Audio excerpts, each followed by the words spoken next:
Okay. So again, it's Ask Me Anything, AI Ethics for Editors, and I'm really glad to see you here. We're going to dive in, and the next thing I'm going to talk about is the results of the form that I asked you to fill out when you registered for this event. One of the first things I asked was, have you ever used any generative AI tools, such as ChatGPT, Midjourney, etc.? And overwhelmingly, you have. That doesn't seem to correspond with how you feel about them, but you have. And I think that's good. That's healthy because they're certainly here to stay. And if you don't feel good about AI, then you ought to at least know why you don't, in my opinion. I asked people how they would describe their feelings about it. And it seems like we're really pretty well between not sure and somewhat positive. Actually, the extremely negative and somewhat negative, they were both down here. And then 15 minutes ago, or probably 25 minutes ago, two extra people RSVP'd, and they had differing opinions. So that changed the the graph a little bit, and I wanted to make sure that it was accurate. I like accurate. I feel that's ethical.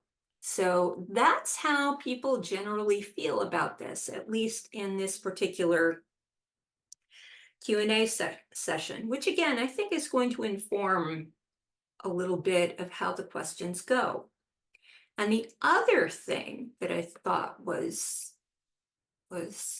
interesting was last year when I had questions, most of them were about reliability and hallucinations. And that's just not a big thing for people right now, it looks like.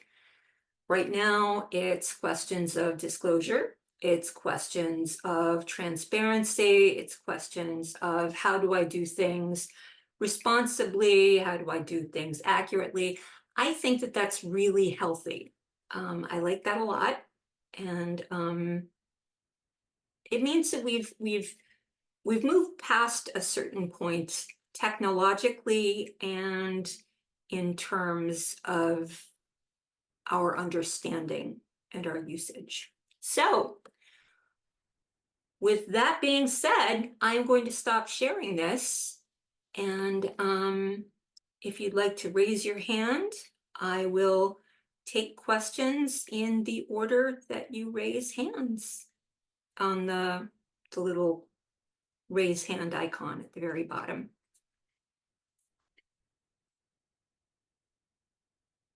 And please, please, everyone, stop asking at once. Alex, okay. Hi again. Hi, it's good to see you. Yeah. So, I was very hostile on our first meeting, and then I was semi-hostile on our second meeting, and I've kind of accepted and that we're heading in that direction. And I actually literally brought my staff together, and I said, okay, some of you use AI, some of you don't. We're going to have a meeting. Those who use it, talk about how you use it and how you utilize it, and the benefits you find in it, so that we can all start learning, start moving forward and figuring out how to use it. In terms of marketing, which I own a marketing firm, I think it's useful in the sense that you have an idea, you write it out, run it through maybe the AI process to see if it adds a little bit or changes it up, and then look at that, take pieces like you would with an editor anyway. Have an editor look at it, maybe change up the language a little bit, use usage of words, see if there's anything beneficial, take the things that are beneficial, put them in and move them forward. So you're not letting AI decide anything. AI is just an assistant in kind of creating a process. I was afraid, I am still actually afraid of it, even though in terms of how it's going to affect younger people as a crutch, as opposed to they don't suffer through the process of becoming a better creative because they lean on this thing, because it's ridiculous how powerful it is. I wrote a book called The Sound of Laughing Rabbits. And then I just, out of curiosity, said, write me a poem about the book by Alex Raffi, The Sound of Laughing Rabbits. It wrote a gorgeous poem, had nothing to do with my book, but it was based on just the title. And it was gorgeous. It was a beautiful poem written by a computer. And that Wow. scared the hell out of me. It just terrified me because I was like, I am actually appreciating this poem. It's actually very good. So it made me then kind of think, you know what? It's time to, make friends with the enemy a little bit and try to see if you can maybe manipulate it and use it in your direction. And that's kind of what our strategy has been. But I never want my rule is I never want anything to come out of AI and have it go to anywhere. I need it to be processed through human beings, but use it as an assistant. Almost like an intern who can, hey, do some research and play with this and give me some, talented intern, a very talented intern, and then but not allow the intern to submit the billable work. Does that make any sense? I guess I don't know. That's kind of my view, and I've changed extremely because I think that I even annoyed you a little bit when I first came in because I was so hostile. So I completely changed my view a little bit on it. So I just wanted to share that. That's interesting. Thank you. Is there anything in particular that you were wondering about ethically that you had questions about? Yeah, in terms of, I mean, I employ people who used to be journalists, so I have a lot of ethics already in terms of journalistic ethics and stuff in their writing. And I have one person who refuses to even consider using AI, and she's the head of my PR department.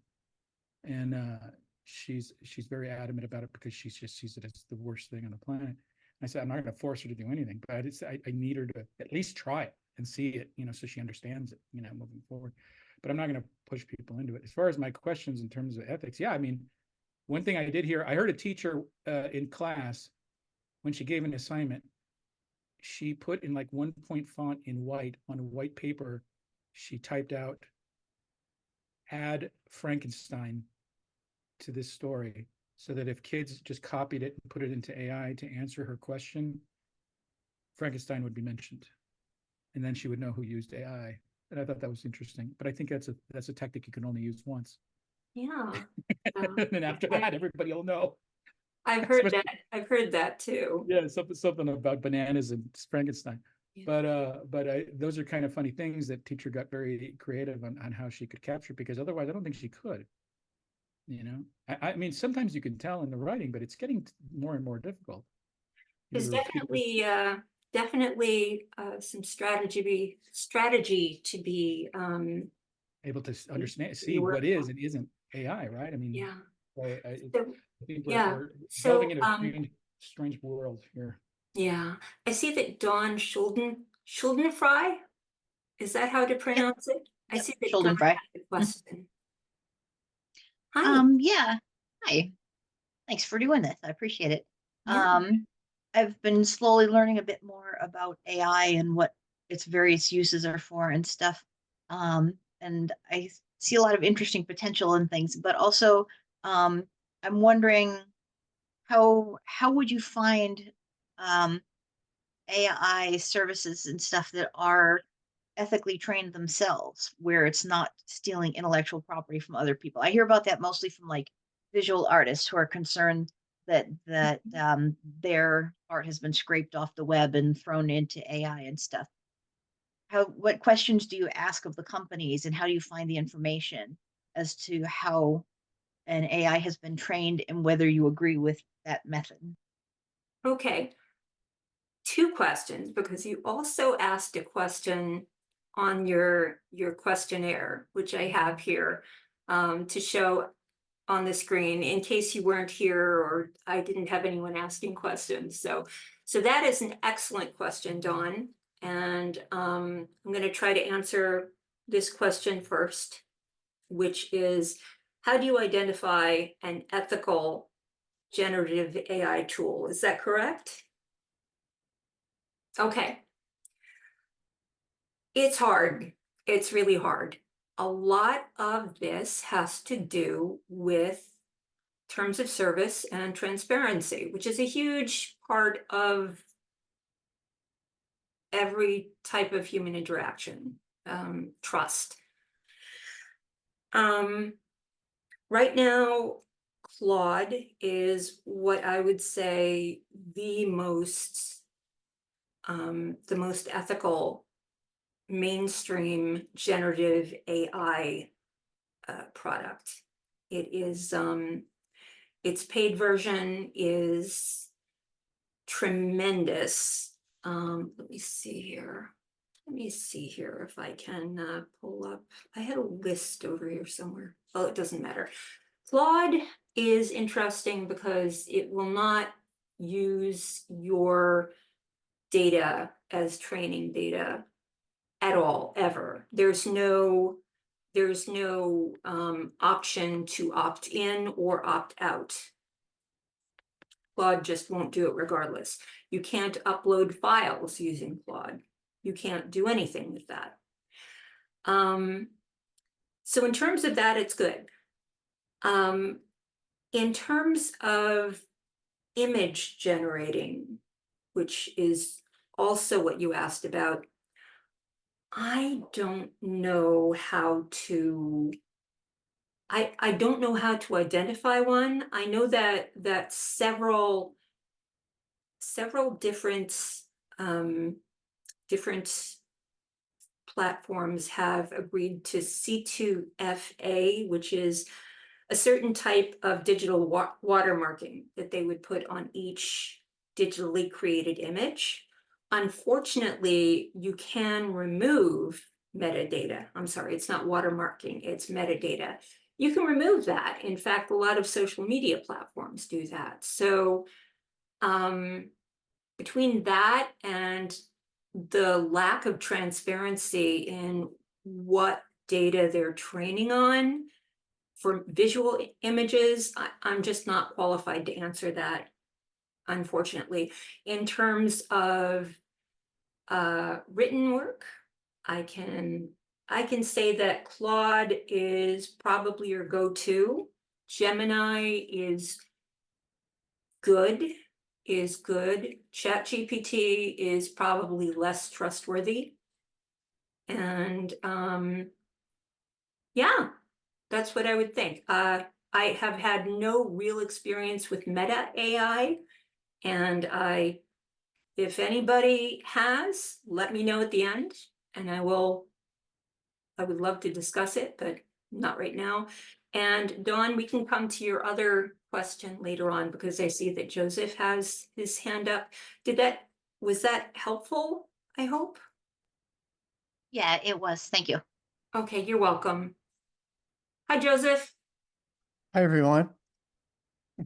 I'm a writer and content manager and media relations manager at a small PR and marketing agency in Tampa, Florida, and also a proud member of ACES, although I couldn't come to San Diego, sorry to say. Oh, missed you.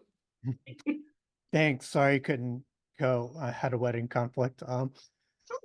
My question is, I actually just attended a kind of small roundtable on generative AI last week here in Tampa, and the panelists included the head of a search engine marketing agency, a graphic designer, and two heads of a social media marketing agency. And my question to them was how they have upfront conversations with their clients, that they're new clients that they're just beginning to work with. How do they have upfront conversations with them about how they may use AI for some of their work? And to my shock, really, a lot of them said, we don't. We just automatically assume that a lot of our clients know that we use AI to help with ideas and content generation for things like social media posts and for even like graphics and images and coming up with new ideas. So my question is, and these folks were mostly like millennials, I guess, maybe on the high end of millennial. My question is, are you familiar with any kinds of content or editing freelancers or vendors using this approach and just not even talking about how they may or may not use AI? And if so, how appropriate do you think that is with where we are with AI, where we are with AI right now, just being so new and evolving so quickly? There's a couple different parts to that question. And thank you for asking that because it's a very good question. This also has to do with transparency and disclosure, which as I said, was one of the number one topics that people were curious about. So many people are not. So many people are not even thinking about disclosing to anyone. As an editor, you're in between two people at least. You're between the author and the reader, or you are between your employer, say the publisher, and the readers. You're always in a sandwich. So you need transparency in both directions, right? It just doesn't occur to people, especially in other types of industries, like for instance, content marketing. Content marketing could be, maybe it's just a bunch of blogs about these are new trends in teapots, 5 new trends in sustainable teapots for 2025. It's not high stakes. They don't generally tend to be they're not generally coming from an expert authority type of place, and their readers aren't reasonably expecting some sort of expertise. However, that doesn't mean that they shouldn't be disclosing, and people are beginning to just assume that everyone else assumes that they are using this. Or they think, oh my gosh, everyone thinks I'm amazing. I'm not entirely sure how to phrase that exactly, but it's rampant. And that is one of the reasons that if you saw in my bio, I was one of the first AI content policy creators. And a content policy it's an AI usage policy. So it states what you will and won't do with AI, how you'll disclose it. And it's a document that you can share with the people that you work with ahead of time. They know what you're going to do. You can talk about it ahead of time. It doesn't come up later. And it's just, I can go on about this. And I'm actually going to be teaching a class about disclosure and policy. And that's coming up later. And anyone who'd like, I will send you an email about that as well. But yes, long story long, I'm sorry. Yes, many people are just going ahead and not disclosing to anyone, and they're going to get into trouble. Sorry. Did that answer your question? Is there any follow-up there? Because I feel like No, thanks. I think you kind of gave me a perspective on kind of what your impression is, and I think by extension, kind of what the impression of a lot of professional editors would be to this approach. Because again, I was shocked myself to hear that, they didn't even try to explain, their attitude was like, oh yeah, of course they know we use AI because they're hiring us to, be on the cutting edge and, um, uh, be practicing the latest trends, so if the topic comes up, we talk about it with them, but otherwise we don't really mention it up front. So, yep, I was shocked though too. But thanks for your perspective. just one other thing. If they are talking about social media, that is something where it's kind of expected at this point that you're going to be using, from a marketing standpoint, you are going to be using prompt chains to create whole lengthy lists of keywords, etc., to begin a series of social media posts. It's not unusual at all for specific types of marketing agencies. So it could be that with some of them it is expected. I think that it's still a good idea to tell people if you're using a really new technology, but that's it. So thank you. Thank you. Jennifer, I'm sorry, you had your hand up for quite a while. Oh, that's all right.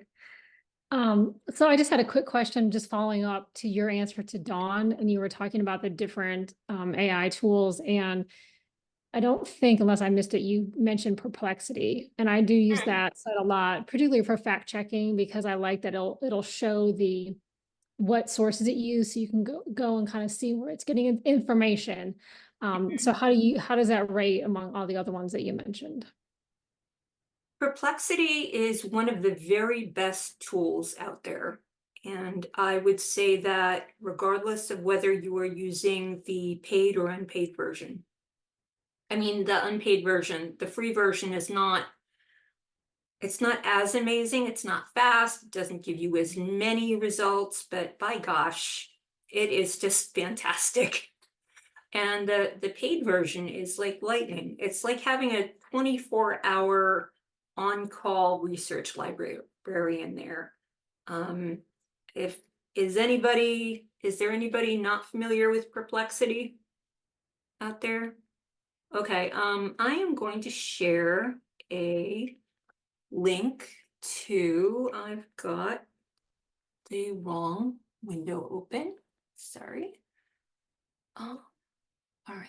So open Perplexity. There we go. I'm going to put this in the chat for everyone, if I can find the chat window again. As I said, I am really batting 1,000 today. Just wonderful. Where did it go? Can someone please just put the Perplexity link in there? I would really appreciate it if somebody could do that, because I can't get in there somehow. Oh, wait, there it is. Oh, a bunch of people are doing it, and I can find it too. Join you. Beautiful.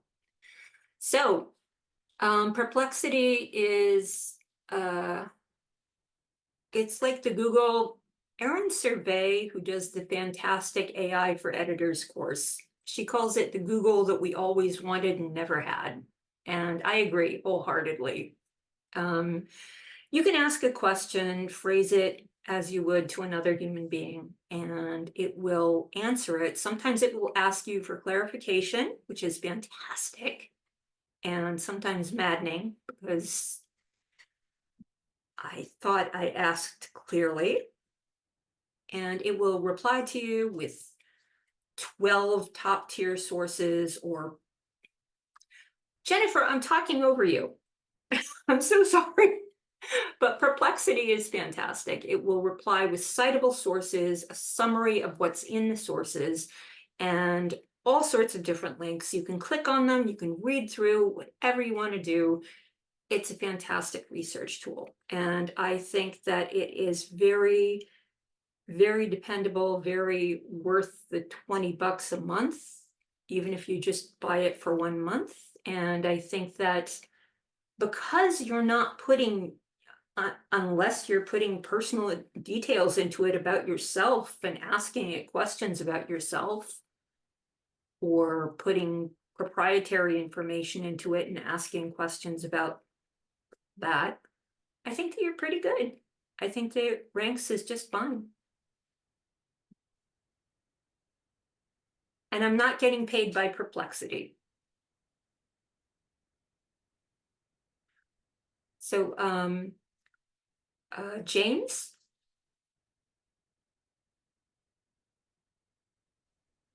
Thank you. This is kind of a follow-up, and forgive me if I didn't quite catch Jennifer's question, but since a tool like Perplexity, even though it's AI based, it's really a research tool from which for me, I would be gathering information that it gives me.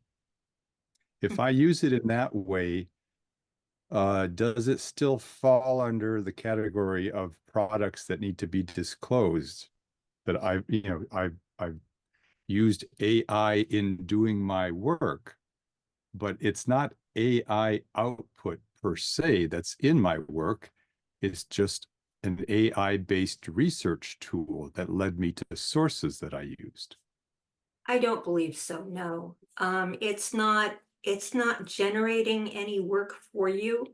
It is summarizing the sources so that you can pick out which sources you want to open up. It's, for instance, you've asked it a question about teapots or llamas or whatever it is. You've asked it this question, it's searched through and found 20 relevant websites, and it has created a summary of all the pertinent information from those websites, and then it has, just like on Wikipedia, it's got little footnotes there citing the places where you would find the relevant information within the summary, hooking you to that website. So that's all it is. It is not a generative tool in any other respect, and I think that you're good. I mean, you can ask it to make up something, but it's not very good at that, and I don't think it's something you need to disclose. Okay, I guess the one possible gray area, and this isn't really my question per se, but just for the benefit of the group, would be if you then took the summary that Perplexity spit out of some other research article and used the summary in your work. At that point, you're using AI generated output in your work, and that'd be a different ballgame.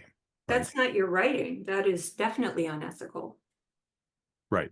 And not only that, but you should not be using that summary.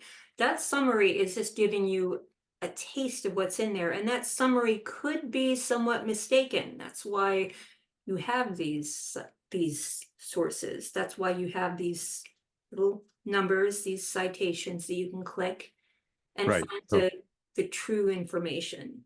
So I thought it made it important to make that distinction between research use and using the summary of the output. Right. The summary, never use the summary as your primary source. Got it. Thank you.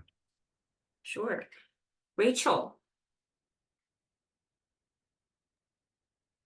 Yeah, I just downloaded Perplexity on Monday and I used it for some school research and I was amazed. I'm like, wait, sources cited? What is this sorcery? It was amazing. And so, I mean, and that was just me trying the free. So I feel very tempted to go ahead and try out the pro version. Can you recap? So sort of if you're looking also at Claude, you said that's the most ethical one. So is that more, I'm embarrassed to ask, but sort of like if you had to choose between the two, or are they really just different things between Claude and Perplexity? Very different. Claude is a generative AI tool. So Claude is a lot like ChatGPT. It is created by Anthropic, and Anthropic is it's created by people who worked for OpenAI, which created ChatGPT. And the people from Anthropic actually broke off from ChatGPT when they felt that OpenAI wasn't being ethical enough, that they weren't adhering to the standards in their mission. So Claude is, well, for one thing, let me open this up because I do have some sources here for you. Claude has, which place did I put this in? Oh, okay, here we go. So Claude does not permit uploads of any type of file except for JPEGs and PNGs, because you are going to be, it's just going to analyze them and tell you what it thinks it sees on them. Claude does not save your data other than saving the questions that you ask. It does not permit uploads of Word documents or PDFs. It will not analyze bits of text for you, unfortunately.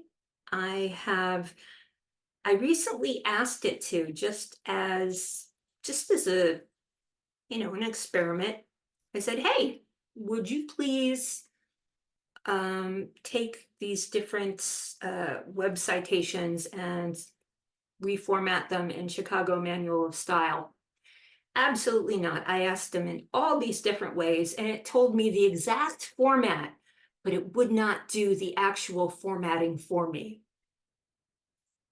Boo! I didn't want to have to do the work. But that's how very rigid it is, which I appreciated. Now, Google's Gemini Advanced does the same thing insofar as you cannot upload anything but an image, and you cannot, it will not create citations for you. But they're a little trickier with what they're saying about data retention. I have all of my privacy settings set up as far as they'll go, but I don't trust anybody ever. Thank you. Yeah? Okay, good. Jennifer.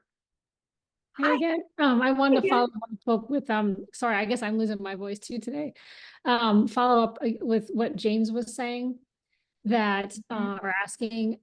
So we concluded that with Perplexity, if you're just using it to fact check, you don't need to disclose. So I work with a magazine and I've yet to convince the people in charge that we need the AI policy.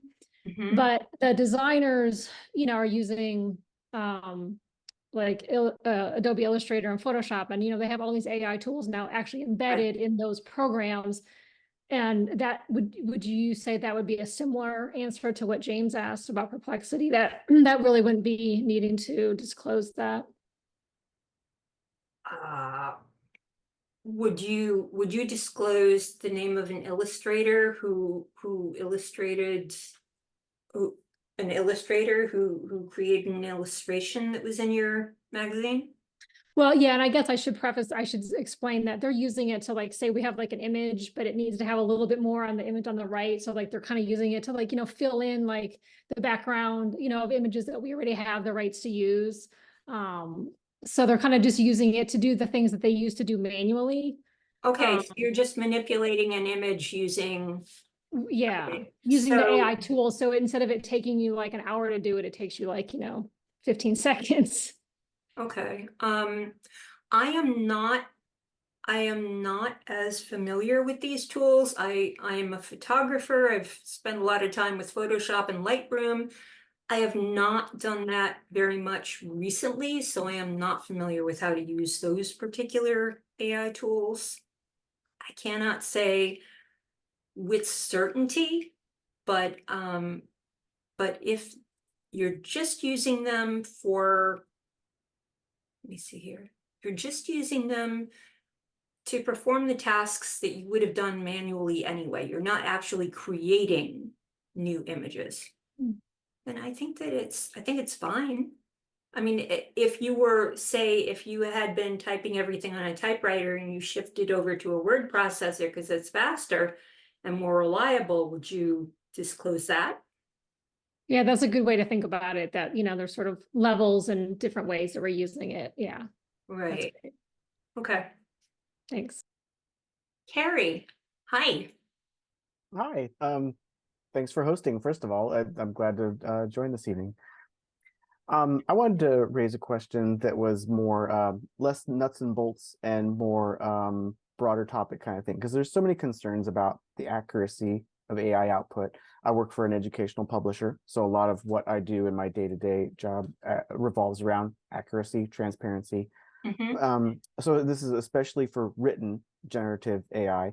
But have you, or for anybody else who's on the call tonight, have you heard any concern amongst people in publishing and or editorial or professionals with regard to a suspicion or fear of either a bias that's being introduced, either cultural, racial, political, etc., being introduced unintentionally, or fear of intentionally being introduced by these large language models of what generative AI is using to spit out new information? Sure. Yeah, yes, that's a very valid concern, and it's a very real thing right now. I have on my desktop in another browser, you would be really, really embarrassed if you saw how many tabs I have open and how many browsers. I have an article right here from The Verge dated April 10th. I'm going to put this into the chat, called "I'm Still Trying to Generate an AI Asian Man and White Woman," because let's see, the subheader is "Image generators from DALL-E to Midjourney consistently have trouble creating accurate pictures based on simple prompts involving Asian people." And that's just one, no, it's me talking. That's just one example of, where did the chat go? Similar to the generate a doctor treating black children and et cetera, et cetera, et cetera. And it kept generating a white doctor treating black children. Mm-hmm, Yeah. mm-hmm. And that's not just image generators either. It's descriptions, and it's certainly the type of information that just ends up in pretty much anything that the large language models spit out. Now, I will say that this is a problem that has gotten much better with the text generators. It is easier to update those models, and the data that they're trained on, especially the newer models, has much better data. It has much less bias, and they're working very hard on that. I think it's much more difficult for, I'm not sure of the reasons why, but it's much more difficult for images, which require a different type of LLM. I know that they are generated by a different process called noise, random noise, which isn't what it sounds like. And I can't speak to that. I can speak to the bias being a real concern. Regardless of the fact that it's been mitigated somewhat, it still exists.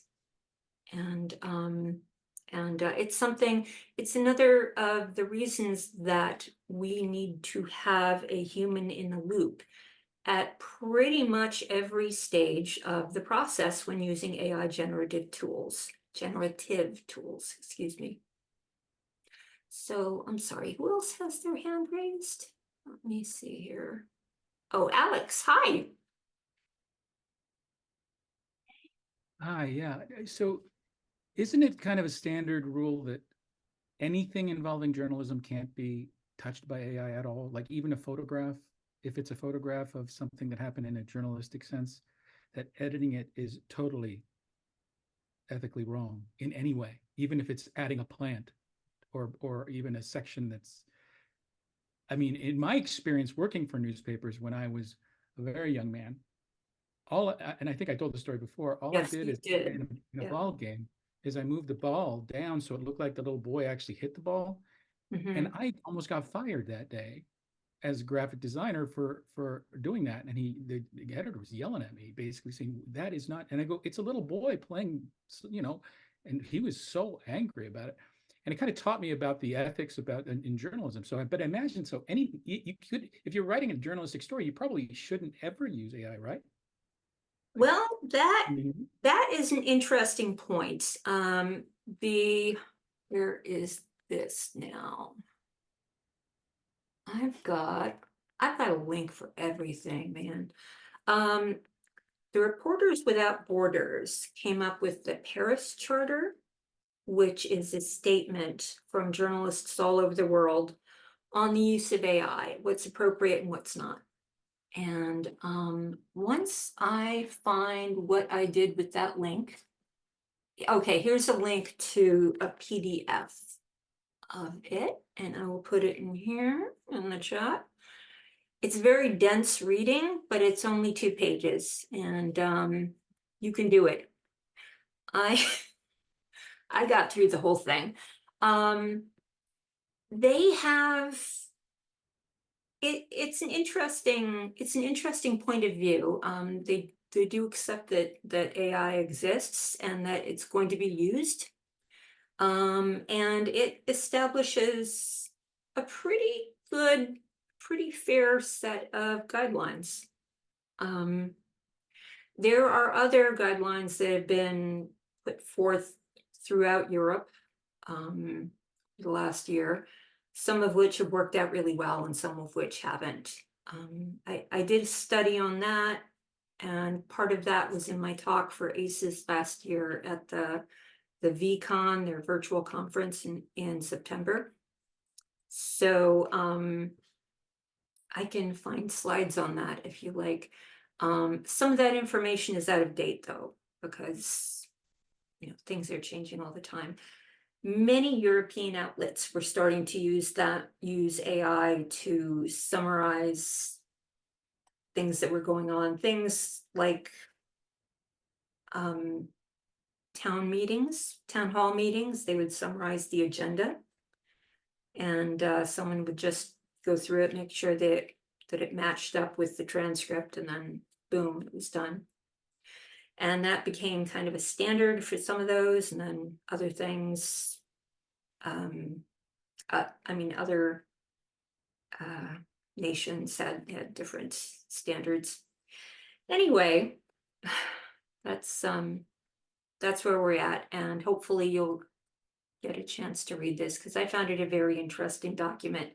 And I was also interested because it's been out for like 6 months, and I only found it a couple of days ago. So made me excited. I'm going to share it with my team then. I appreciate it. Thanks. Thanks.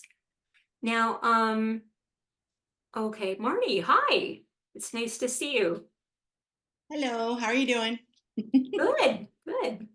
I have a tricky question that somebody asked me in my presentation at ACES in San Diego with regard to privacy concerns on AI-powered editing software specifically.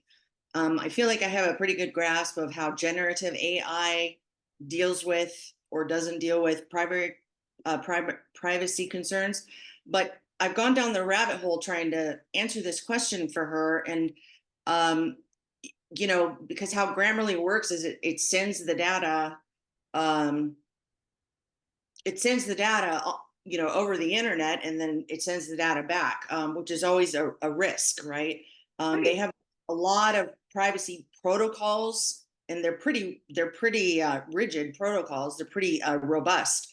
They have a couple of ISO certifications. They have SOC2 type 2 reports.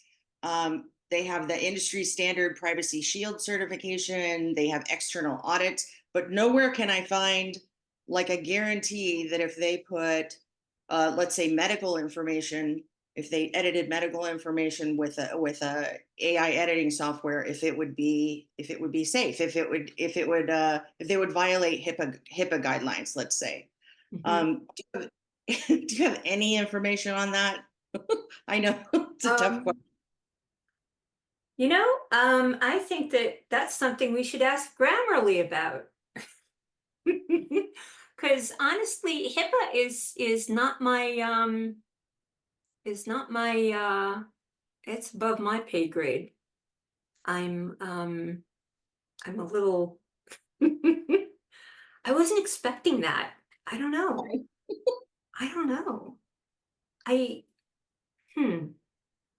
That's a very good question. And that's something that I guess would be included in Grammarly's terms of service. And I guess that, let me think here. So in chain of responsibility. So ethically, the chain of responsibility for the data goes from the client to the author, and the author is responsible for whatever tools they use. So the author does need to know what tools they're using. So does Grammarly purport to be able to does Grammarly say that it's safe to edit in a HIPAA compliant way using their software? What are Grammarly's claims? This person should talk to Grammarly, because this is a software specific question. And I'm not an attorney. Just reminding everybody, I'm into ethics. I am not an attorney. Yeah, that was a question. I appreciate it though. Oh, sure.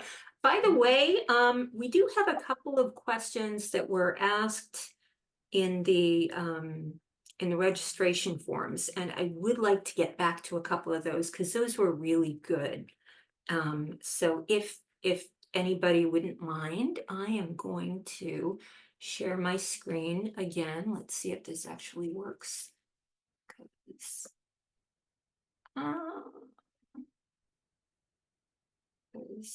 it's never working for me. I'm just having a heck of a day. Okay. All right, can everybody see this? Okay, great. This was Dawn's question. She wanted to know how secure is the information that you upload to an AI and whether companies sell or give it away or store it. And this was an excellent question. It does depend on the tool that you're using. If they're selling it, I'm not aware of one that sells your information. You would need to check the terms of service or TOS on that. None of the mainstream tools that I know of does that. Now, it may be something like Voila or some sort of meme generator thing that you upload your images into that could do that. I don't know. In terms of storing, though, ChatGPT says that you can disable saving and training data. That's what it says. You can toggle it off. And I mean, that's what they say. I've got it toggled off so that it won't save my data. Do I believe that it's going to be not saved and that they won't train on it? I don't know. I don't know. Now, Claude does not. They're very, very clear about that, and they make signals that for instance, not permitting you to do certain things that seem to indicate that they're real about that. They're not going to share your data or train on any of your data. Does that mean that they will never be breached? I don't know.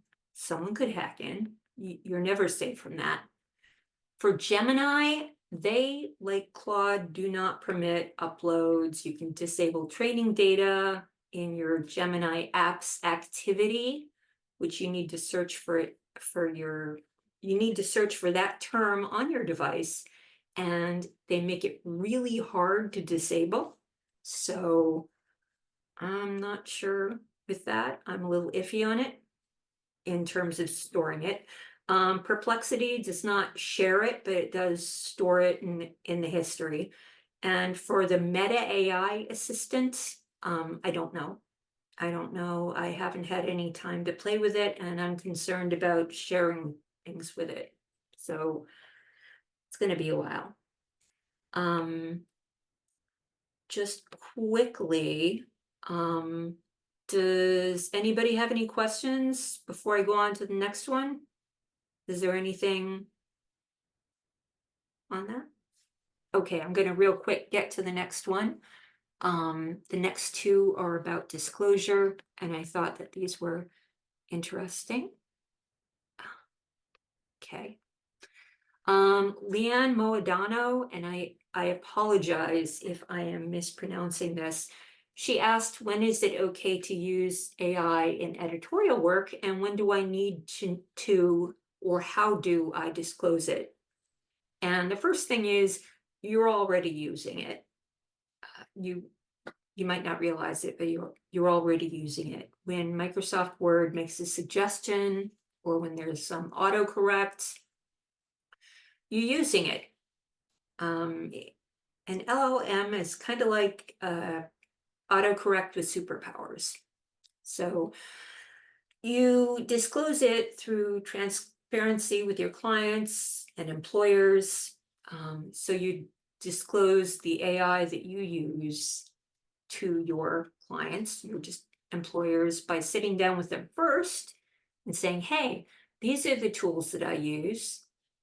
How do you feel about that? What are you using? Let's talk about it and see what we can end up with. Or if you're already working with them, say, hey, this is something that I've found, and this is where it really benefits both of us. It makes my work faster or more reliable, and that benefits you because it saves money, or it's whatever other benefit it is. Maybe it frees you up from doing tedious tasks so that you can get into the really deep stuff.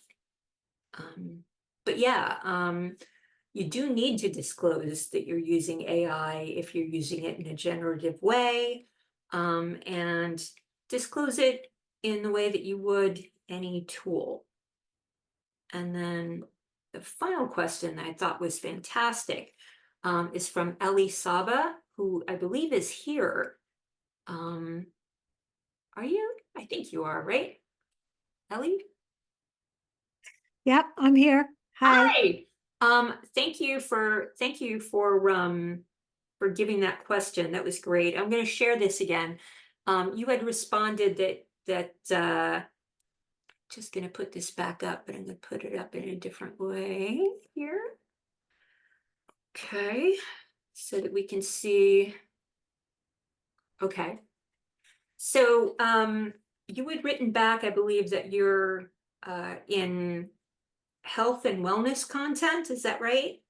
That's right. The platform is a health and wellness platform. That's right. And we're expanding into corporate wellness. Okay. Okay. So the question about what you should request from the contributors and what type of disclaimer you should post to accompany the blog article, that does depend on the blog's purpose and the audience. So if the purpose is to inform and or persuade, and are these articles supposed to be coming from experts or some sort of authority? Most of them are coaches, and the information is to be informational in nature. Okay. We do have an international audience. Okay. So there are three types of disclosure: the human, the AI assisted, and then the AI generated. I have some samples that I can send to you later. Would be wonderful. Yeah, now these are just samples that you can adjust. I suggest that whenever you create a disclosure, you should make sure that you acknowledge that you're using the AI tool, acknowledge why you're using it and why the content is better for it. And if you're saying this was written by a human, then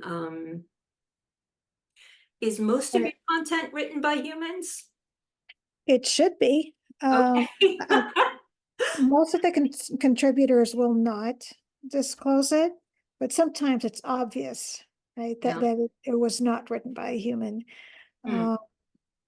Yes, I was wondering, would it be best to include this in the terms of service, or have a separate page stating that on occasion some of the blogs will be assisted by AI? I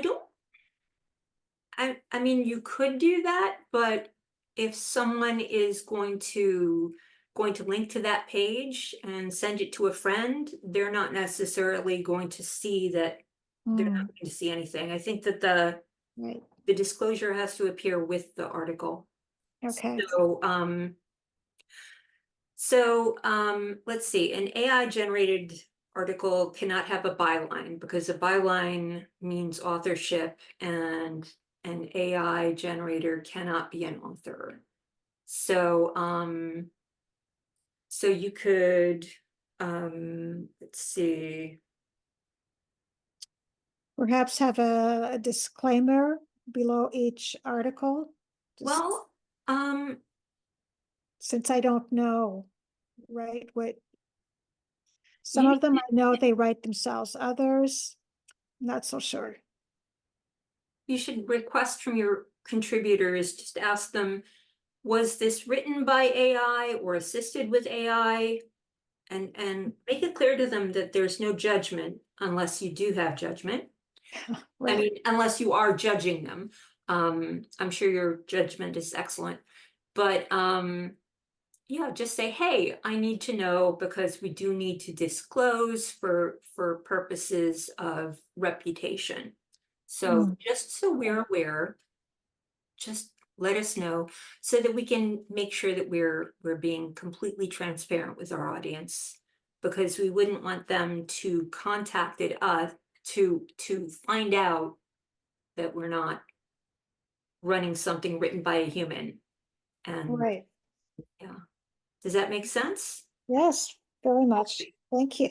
All right, if you don't hear from me in the next 24 hours, would you mind emailing me again and just reminding me about those disclosures? Certainly. Thank you. Okay. Will All do. right, thank you. All right, James, I see your hand up, and then I think that's going to be the last question because we're already running overtime. So Should be a quick one. So that disclosure then should appear where the author's name is. I would say it really depends upon the kind of content. If this is something that purports to be from an SME or subject matter expert, then if it's, say it's by PJ Smith, then and PJ Smith used substantial AI assistance, perhaps it could be by PJ Smith assisted by ChatGPT or assisted by Claude, an AI assistant.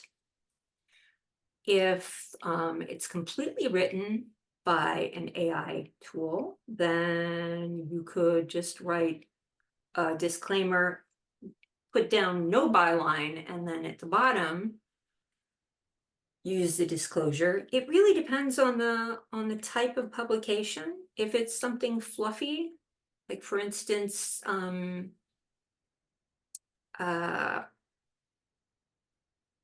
nothing is coming to mind, but there are very, very fluffy types of things out there, lifestyle things that don't have any particular, they're not necessarily very, very significant in terms of everything in the entire world, but I think you get what I mean. Yeah, if they're not journalistic in nature. Right. Thank you. Yeah, and I would encourage, and I am going to just make this thing small. I hope that anybody who is in here, if you're not already, oh good, people are sharing their contacts in the chat. That's great, good. I hope that everyone will do that. And I'm going to save as many of these as I can. Oh, thank you for answering that question. Oh man, I should have had somebody looking at these things. The chat is great. And you can save the chat by hitting the 3 dots at the bottom, Amy, under the chat. Do you see those? Yeah, I have that. Okay. I have it enabled for me as the host too. Great. So I appreciate that. Yeah, so I can I have some resources that I can share with you. I will email everyone a recording of the presentation. And I really appreciate everyone spending time here. I appreciate you all coming.